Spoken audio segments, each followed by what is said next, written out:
Hi everyone, once again welcome back to my YouTube channel. My name is Bhavna Best and I welcome you all on my YouTube channel Edu Talk. तो आज की इस video में हम पढ़ने वाले हैं बहुत ही इम्पॉर्टेंट टॉपिक। पॉलिटिकल साइंस का ये टॉपिक काफ़ी ज़्यादा इम्पॉर्टेंट रहता है। सो बेसिकली इट्स अमेंडमेंट जो कि है 42nd अमेंडमेंट 1976। ये अमेंडमेंट हुई थी 1976 में और एग्ज़ाम पॉइंट ऑफ व्यू से और एक जो नॉलेज होनी चाहिए उसके अकॉर्डिंग भी मतलब काफ़ी ज़्यादा इम्पॉर्टेंट अमेंडमेंट ये रहती है और इसके ऊपर क्वेश्चंस बहुत बार पूछे जाते हैं। तो आज की इस वीडियो में मैं आपको समझाऊंगी कि जो 42nd अमेंडमेंट है वो कब हुई थी, ठीक है, उस ड्यूरेशन में कौन प्राइम मिनिस्टर था, क्या हमारी कंट्री की सिचुएशन थी और अमेंडमेंट के अंदर क्या क्या चेंजेस किए गए थे। तो देखो थोड़ा सा जब हम अपने मेन कंसेप्ट में पहुंचेंगे उससे पहले हमको थोड़ा सा हिस्ट्री की नॉलेज होनी चाहिए कि उससे पहले की सिचुएशन क्या थी, ठीक है। क्योंकि जब पहले की सिचुएशन हमको पता होगी कि पास्ट में क्या हुआ, फिर उसके बाद प्रेजेंट में क्या क्या डिसीज़न लिया गया, तो उससे समझने में ज़्यादा आसानी होती है। तो ये नोट्स मैंने खुद लिखे हैं। सो सबसे पहले हम देखेंगे 1976 में आने से पहले हमको जाना पड़ेगा 1975 में, जब हमारे कंट्री में कांग्रेस पार्टी का रूल था, ठीक है। जैसे अभी के टाइम अगर हम बात करें करंट 2024 में बीजेपी गवर्नमेंट है, तो उस टाइम पे 1975 में कौन सी गवर्नमेंट थी? कांग्रेस गवर्नमेंट थी, ठीक है। तो और उस समय प्राइम मिनिस्टर थे हमारे इंदिरा गांधी जी, ओके। सो इंदिरा गांधी उस टाइम पे प्राइम मिनिस्टर थी। तो उन्होंने क्या किया था, उन्होंने हमारी कंट्री में नेशनल इमरजेंसी इम्पोज कर दी थी। अब इमरजेंसी क्या होती है वो हम नहीं समझेंगे अभी इस वीडियो में, हम सिर्फ अमेंडमेंट के बारे में बात करने आए हैं। तो उन्होंने इंडिया में प्रेसिडेंट की साइन करवा के 25 जून 1975 को पूरे भारत देश में नेशनल इमरजेंसी का ऐलान कर दिया था। और ये इमरजेंसी कब तक चली थी? 25 जून 1975 से लेके 21 मार्च 1977 तक। तो ये इसकी ड्यूरेशन थी, ठीक है। हम कह सकते हैं कि लगभग 2 साल तक हमारे देश में इमरजेंसी रही थी, ठीक है।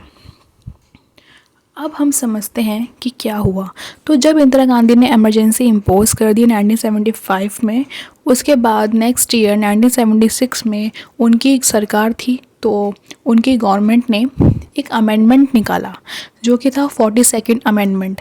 अमेंडमेंट्स के नंबर होते हैं, जैसे कि उस समय 42nd अमेंडमेंट थी वो, उसके बाद 43 अमेंडमेंट होएगी, उसके बाद 44 और अब तक हमारी कंट्री में 100+ अमेंडमेंट्स हो चुकी है। यानी कि हमारा कॉन्स्टिट्यूशन 100 टाइम से ज़्यादा अमेंड हो चुका है अब तक। ये हम बात कर रहे हैं पहले की।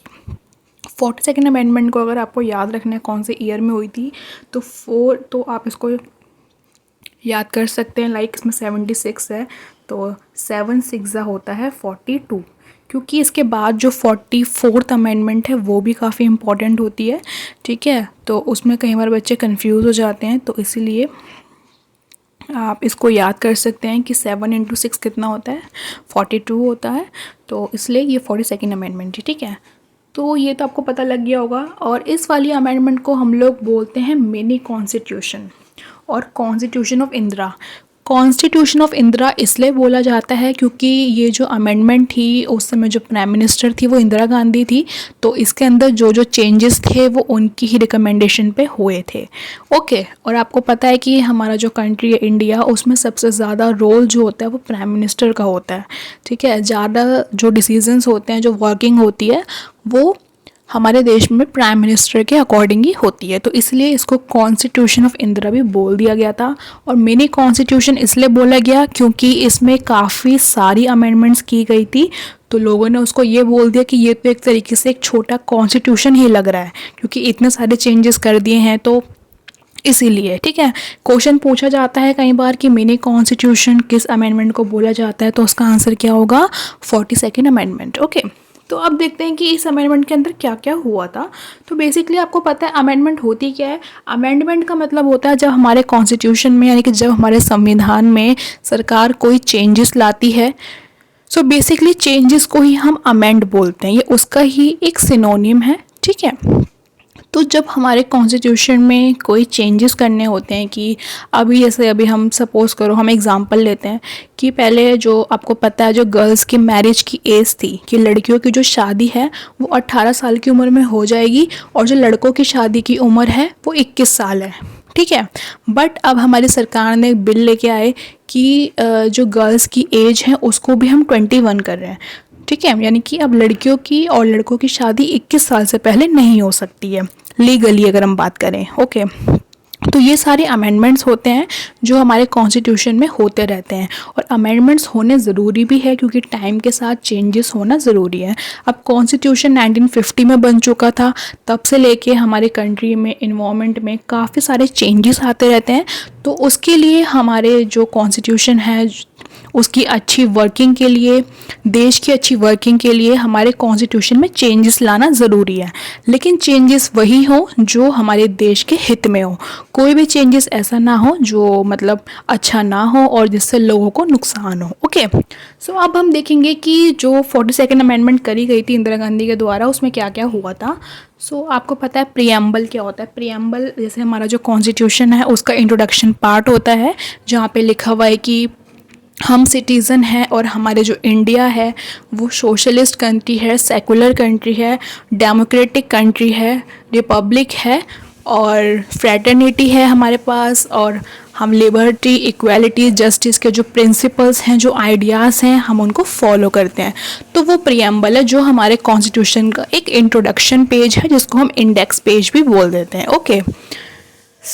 इस अमेंडमेंट में क्या हुआ था कि जो हमारे प्रियम्बल है ना उसमें सोशलिस्ट, सेक्युलर और इंटीग्रिटी वर्ड को ऐड कर दिया गया था। इससे पहले हमारे प्रियम्बल में ये तीनों वर्ड का नाम नहीं था। तो सबसे मेजर जो चेंज हुआ था वो यही हुआ था। तो ये इन लोगों ने कॉन्स्टिट्यूशन के फर्स्ट पेज से स्टार्टिंग करी। तो उन्होंने पहले हमारे प्रियम्बल में ही ये तीन जो मेन वर्ड्स हैं सोशलिस्ट, सेकुलर और इंटीग्रिटी जो कि अभी तक मौजूद हैं, तो ये उन्होंने उसमें ऐड किया था। और उसके बाद सेकंड जो स्टेप हुआ था आर्टिकल 51A इन लोगों ने ऐड कर दिया था पार्ट 4 A में, ओके।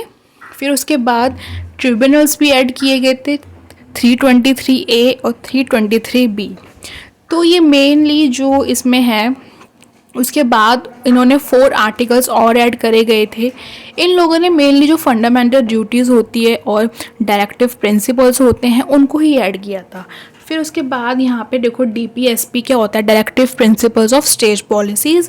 तो 4 आर्टिकल्स भी इसमें ऐड किए गए थे। आर्टिकल 39 जो कि बोलता है opportunity for healthy development of children, यानी कि जो बच्चे हैं उनकी हेल्दी डेवलपमेंट होनी चाहिए, अच्छी उनको अपॉर्चुनिटीज़ मिलनी चाहिए। आर्टिकल 39A बोलता है इक्वल जस्टिस टू पुअर, जो पुअर है, जो हमारी सोसाइटी में पुअर क्लासेस हैं उनको भी इक्वल जस्टिस मिलना चाहिए, उनको न्याय मिलना चाहिए। ऐसे नहीं है कि उनको न्याय नहीं मिल रहा है और जो अमीर लोग हैं, जो रिच पीपल हैं, सारा न्याय उनको ही मिल रहा है। आर्टिकल 43A भी ऐड करा गया जो वर्कर्स के पार्टिसिपेशन के लिए था। 48A भी ऐड करा गया जो कि मोस्ट इम्पॉर्टेंट है, forest and wild life protection. तो ये मेन आर्टिकल्स इस अमेंडमेंट में ऐड हुए थे, आपको ये याद रखने बहुत ज़्यादा ज़रूरी है, ठीक है। फिर इन लोगों ने 10 फंडामेंटल ड्यूटीज़ को ऐड किया गया, ठीक है। जो अभी हमने ऊपर रीड किया था कि आर्टिकल 51A ऐड किया गया, तो आर्टिकल 51A के अंदर हमारी जो फंडामेंटल ड्यूटीज़ हैं वही हैं। तो इसके अंदर 10 फंडामेंटल ड्यूटीज़ को और ऐड किया गया था, ठीक है। और जो उसकी रिकमेंड कमेटी थी वो थी स्वर्ण सिंह कमेटी। देखो आपको पता है कि कॉन्स्टिट्यूशन में अगर कुछ भी ऐड होते हैं, चेंजेस होते हैं, या फिर जब हमारा कॉन्स्टिट्यूशन ड्राफ्ट हो रहा था तो उस टाइम भी काफ़ी सारी कमेटीज़ थी। तो वो कमेटी के जो मेंबर होते हैं वो रिकमेंडेशन देते हैं और उसके रिकमेंडेशन के थ्रू ही हमारा जो भी कॉन्स्टिट्यूशन में चेंजेस करना है, एडिशन करना है, वो उनके बेस पे ही होता है। तो ये वाली जो चेंजेस करी गई थी वो स्वर्ण सिंह कमेटी के थ्रू करी गई थी। फिर इसके बाद इस अमेंडमेंट में और क्या क्या था हम देखेंगे। Transferred 5 subjects from state list to the concurrent list. तो आप सभी को पता है कि हमारे जो कॉन्स्टिट्यूशन है, ठीक है, उसमें मतलब लिस्ट है और लिस्ट जिसको हम बोलते हैं लेजिस्लेटिव लिस्ट, और वो हमारे शेड्यूल 7 के अंदर मौजूद है, ठीक है। तो ये जो लिस्ट होती है इसमें जैसे कि यूनियन लिस्ट होती है, स्टेट लिस्ट होती है और कॉन्करेंट लिस्ट होती है। तो इसमें क्या होता है कि जैसे कि यूनियन लिस्ट है तो यूनियन मीन्स सेंटर, तो सेंटर लिस्ट में या फिर यूनियन लिस्ट बोल लो, उसके अंदर वो सारे सब्जेक्ट्स लिखे होंगे जिसके ऊपर सिर्फ यूनियन गवर्नमेंट काम करेगी, जैसे कि कम्युनिकेशन हो गया, डिफेंस हो गया। तो ये सारे एक ऐसे सेक्टर हैं जिसके ऊपर सिर्फ यूनियन गवर्नमेंट काम करेगी, इसके अंदर स्टेट गवर्नमेंट काम नहीं करेगी। फिर उसके बाद जो स्टेट लिस्ट होती है, स्टेट में लाइक एजुकेशन हो गया या फिर ये जो स्टेट के मैटर्स होते हैं, मैरिजेस वगैरह, ये जितने मैटर्स होते छोटे मोटे, ये सारे स्टेट के अंदर आएंगे। वाटर हो गया, ठीक है, रिवर हो गया, ये सब। तो ये सारे मैटर स्टेट देखेगा। तो मतलब उसमें सब्जेक्ट्स होते हैं कि इन सब्जेक्ट्स पे ये लोग काम करेंगे। तो इसमें क्या हुआ था कि इन लोगों ने 5 सब्जेक्ट को स्टेट लिस्ट से हटा के कॉन्करेंट लिस्ट में डाल दिया था। और कॉन्करेंट लिस्ट में क्या होता है कि जो यूनियन गवर्नमेंट है वो भी उसमें डिसीजंस ले सकती है। तो स्टेट से छीन के इन लोगों ने उसको कॉन्करेंट में डाल दिया था।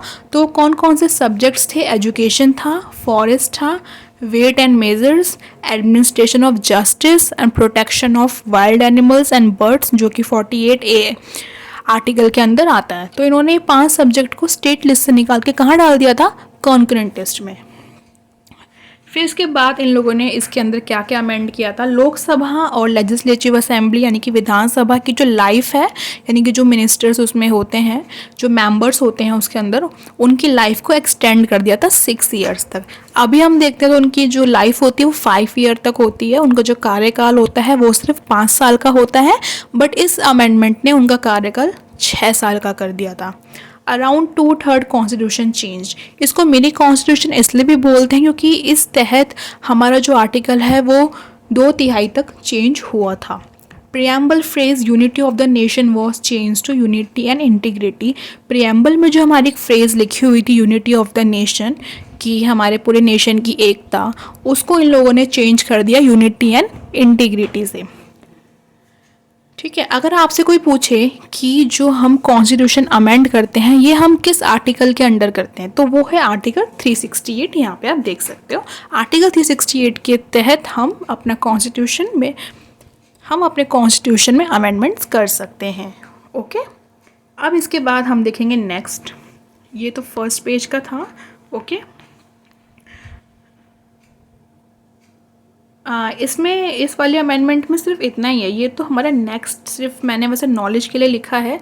अगर अमेंडमेंट के ऊपर क्वेश्चंस आ जाते हैं, लाइक फर्स्ट बिलफुल अमेंडमेंट कब आया था? 1951 में आया था और वो एग्रीगेंट से रिलेटेड था।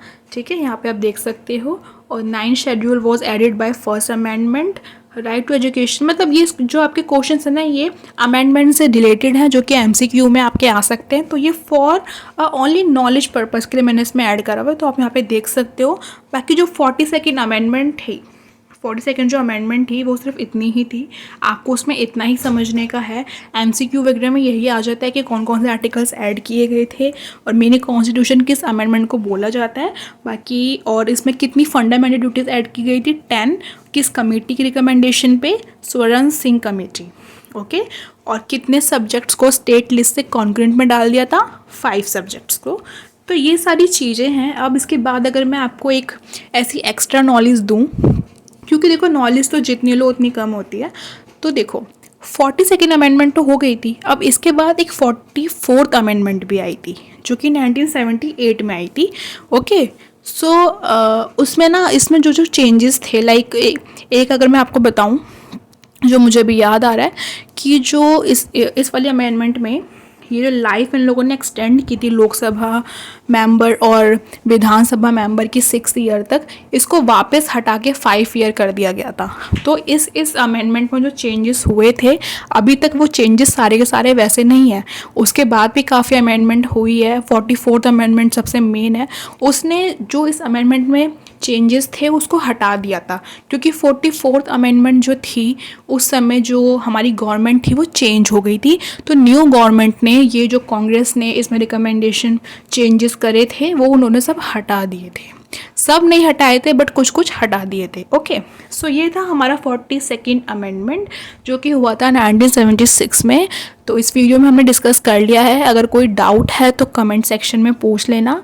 प्लस मेरा इंस्टाग्राम आईडी का लिंक डिस्क्रिप्शन बॉक्स में है, आप चाहे तो मुझे फॉलो कर सकते हैं। कोई भी डाउट है तो मेरे से बात कर लेना। ओके, अब हम मिलेंगे अपनी दूसरी वीडियो में। तब तक के लिए आप वीडियो को लाइक करिए और नोट्स बनाइए, अपने सभी फ्रेंड्स में शेयर कर दीजिए।